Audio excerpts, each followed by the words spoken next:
Don't just live for tomorrow, or just live in yesterday. Just be glad for all you have that's in today. Hey everyone, Connie here, and welcome to my blind reaction to One Piece, episodes 845 to 848. So yeah, we're here with another set, and I'm excited to see where this is going because we're really getting into the good stuff here. Big Mom is chasing down our heroes. Katakuri is looking to head them off. Just all this shit's going down, and it's like it's getting really good. Um, we're really in the climax of this arc for sure. Like everything leading up to the plan to assassinate Big Mom when Luffy and Capone, Beji, and all of them like got together. Everything leading up to that was obviously the Sanji retrieval section of this arc. It was the first part of it. But then now we've entered the second part where it's all about the not necessarily specifically the assassinate Big Mom, but the climactic battle against the Big Mom pirates. It's all about the action of it all. And there was action in the first part, of course, but it was definitely more focused on the retrieval aspect. It was more focused on the emotional aspect of Sanji and his entire deal with his family, the entire deal with this forced wedding, um, the deal with him and the Straw Hats and their kind of manipulated, forced falling out. All of that is what the first half of this arc focuses on. And the second half is more about like, okay, we got all that out of the way. Sanji's back with the crew and everything, planning on assassinating Big Mom, planning on rescuing the Vinsmokes. Shit's gonna hit the fan, and that's what the second half, at least so far, seems to have been. Shit just hitting the fan, and yeah, we had a little bit of a breather in that with the history of Big Mom and Mother Carmel and Elbaf and all of that. And that's all great, but other than that little like brief moment, basically, this second half has been the epic climax for sure. And I'm good with that. I'm excited about that. Because I feel like that's a good way to do it. To build everything up in the first half and then everything just explodes in the second. I think that's just the perfect way to handle this kind of arc. Um, and I really think, I honestly kind of think that maybe Oda learned from Dressrosa with how freaking long Dressrosa was. I think he learned to not only scale it back a little bit, but to actually pace it out a little better. And that's nothing against Dressrosa necessarily, because I loved Dressrosa. But admittedly, it wasn't perfect. It had some issues. It especially had issues in regards to its pacing. Um, and it really could have just benefited from one more run through, I feel. But maybe that's just me. I don't know. But like I said, we're really getting into the heat of things. Big Mom is chasing them and everything. I think she attacked King Bomb, who they were riding on, who for some strange reason is alive. Like I don't know how that works. I mean, I guess maybe because it's because he's a homie and everything. I guess that helps with factors. I don't know. Um, but we are definitely coming up on the big Luffy versus Katakuri fight, which like that was obvious that was going to happen anyway. But it's like, yeah, I did know about that. I don't know all the details about it. I don't know what else Katakuri can do other than what we've seen. I don't know how the fight is going to go or how long it's going to last. I just know it happens, and that people really love it. Um, and we should be coming up on a few other things that I do know of as well. one specific thing, especially. Um, we'll see though, because I don't know exactly how that comes into play. I will not say what that is though, just in case there is anyone who happens to be watching this who hasn't seen that yet or whatnot, just in case, who might be blind still to it. Because once that arrives, that's I'm going to like I'll just say it's going to be exciting. It's going to be fun. I really am excited for that. Um, but yeah, so we got four more episodes here. Five, 845, 46, 47, and 48. Yeah. I don't know. It's just like sometimes I forget like the exact number because it's just like so much. I'm not used to reacting to a lot of. I'm not used to reacting to any series that goes this high in numbers. So, yeah.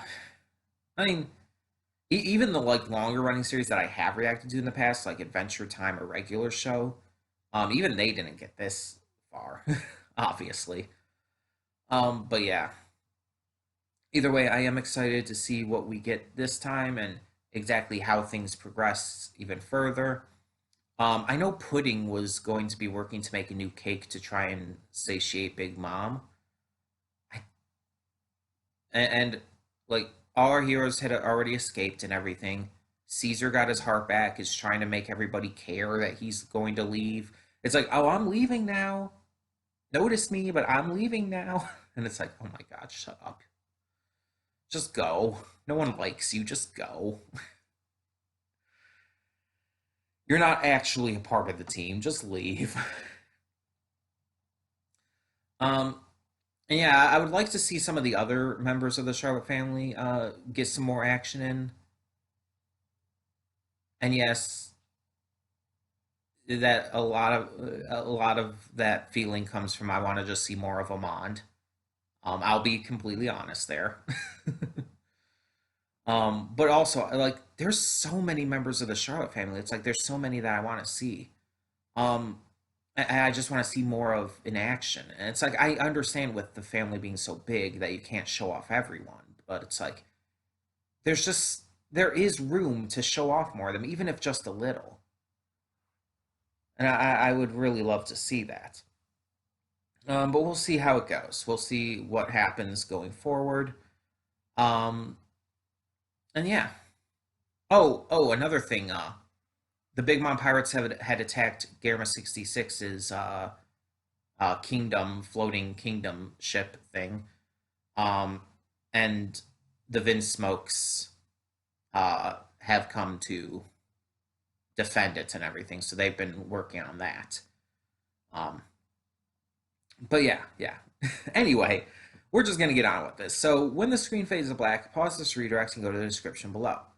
Follow the link to the reaction, and after you watch it, come back here to the redirect and resume play. Because after it fades to black and then fades back in, everything from that point forward will be my afterthoughts and will contain spoilers to the episodes. So, that being said, thank you so much for tuning in, and I will see you at the reaction.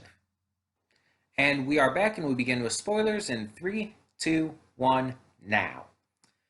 So, only a couple things really happened in these four episodes. It was mostly like one big scene with a couple little things that kind of connected to it all.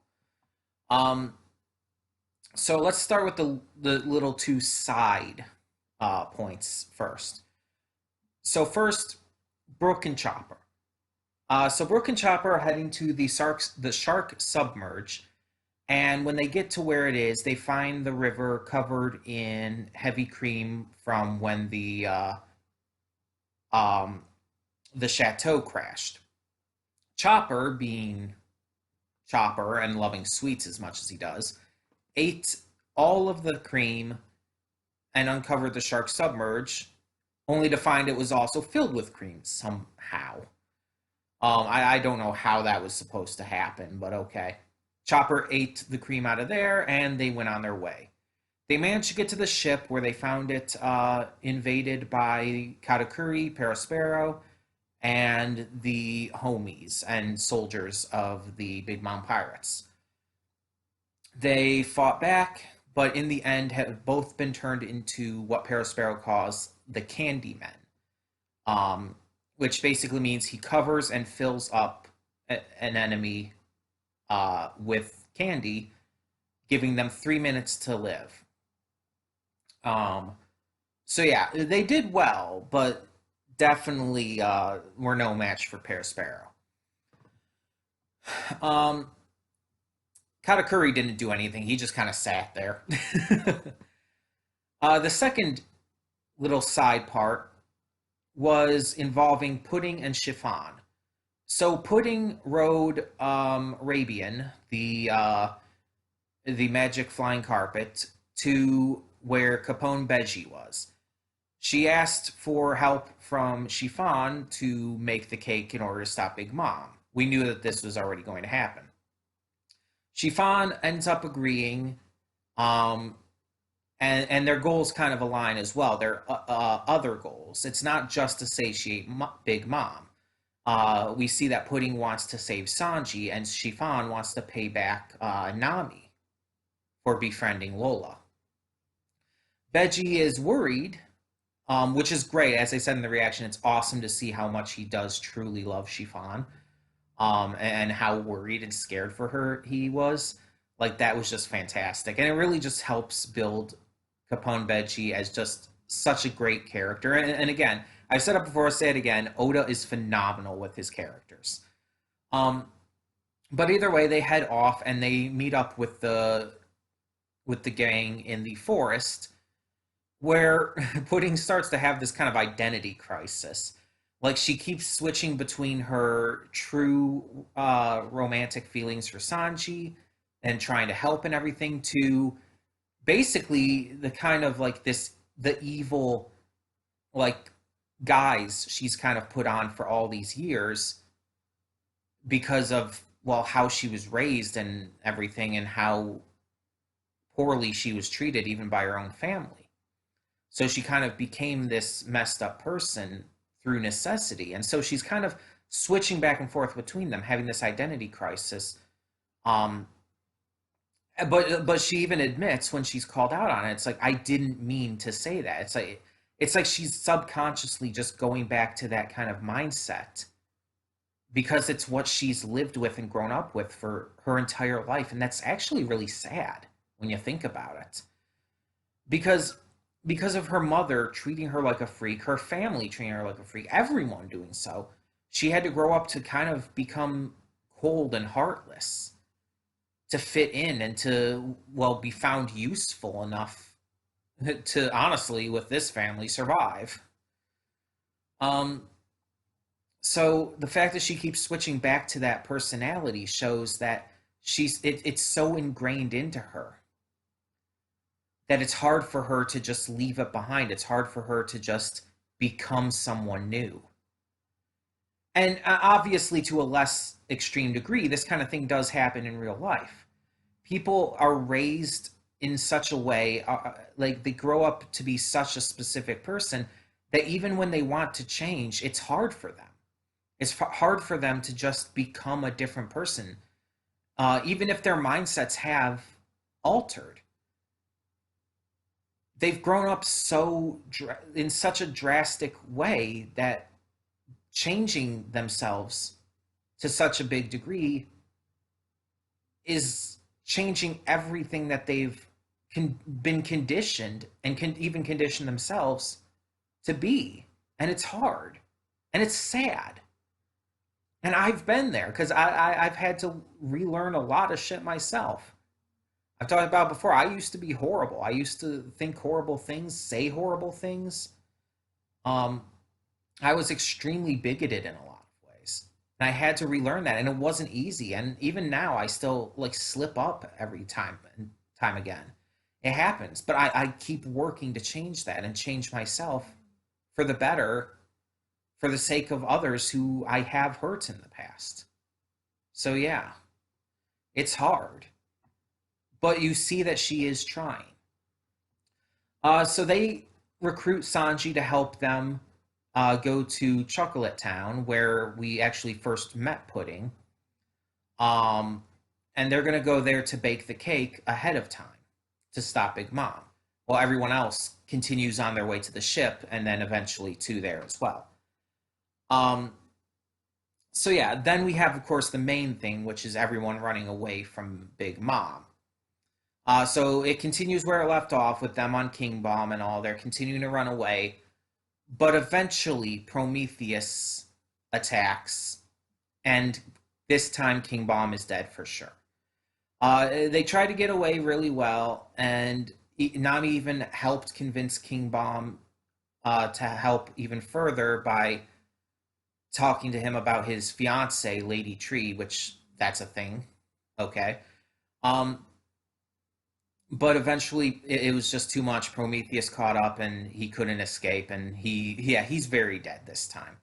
But you also saw that Nami and Luffy, but Luffy's always like that. But you saw Nami was actually legitimately upset, and before that, I had been thinking that she was just saying all this stuff to him just for motivation, just to try and get him to help. Like even right after she said this stuff, like even like they did the recurring joke, like, oh, she's a demon. Like that's a recurring joke with Nami about how far she'll go and everything to accomplish a goal, even if it's kind of messed up. As they even made that joke, but then when King Bomb is actually being attacked by Prometheus and dies, and you actually see how upset Nami is over it. And I mentioned this in the reaction. I want to kind of go over it again here. Nami connects to people really easily. And I think it's because of her past with Arlong and everything. When she connects with people, like she gets really attached to them. Because for so long, she wasn't able to. For so long, 9 years of her life, she was not allowed to get attached to people. Or 8 or 9 years, either way.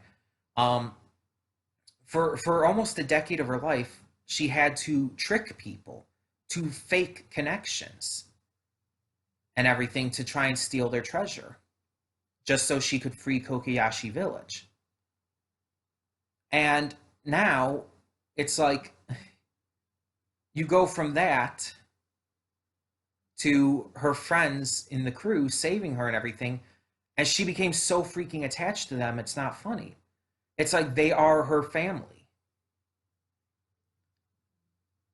And she values them greatly. And which is why earlier in this very arc, you saw how legitimately upset she was at Sanji. And even though you've seen plenty of times in the past where she's hit Sanji and like she gets angry at him for, well, being him. But you saw like how legitimately upset she was about Sanji's betrayal and everything. When they thought it was a betrayal and all. She was so legitimately heartbroken at it. And yeah, it's just you understand, and now and you see it plenty of times throughout the entire series. You saw it with Vivi in the Alabasta saga, and you've seen it time and time again. You see it with Robin. You see it with all of these characters throughout this entire series. She just gets so attached to them, and when she does, if anything happens to them, she gets really legitimately upset. And you've seen it time and time again. She'll even give up money. She will gladly give up money, which is really a big deal for her, for their sake. Because she values people and her relationships with them more than any amount of gold. And even if she won't always admit that, she does. When she really gets close to someone, she really gets close to them. And even though King Bomb, like, she only got close to him, honestly, for necessity, she did care. She had grown to care for him, and that was very clearly shown here. She didn't want him to die a horrifying, gruesome death like that. So yeah, she was upset, and I really like that. Like, it's kind of wild, but it's like I've heard people talk down about Nami, and hell, I've even done it like well in the past and stuff compared to other members of the crew. But it's like Nami is she's a really damn good character. And I just really appreciate moments like this that show that. But yeah, so they continue to run from Big Mom, and Nami manages to utilize Zeus. I think she was controlling the weather ball that he had eaten. I think that's what was going on.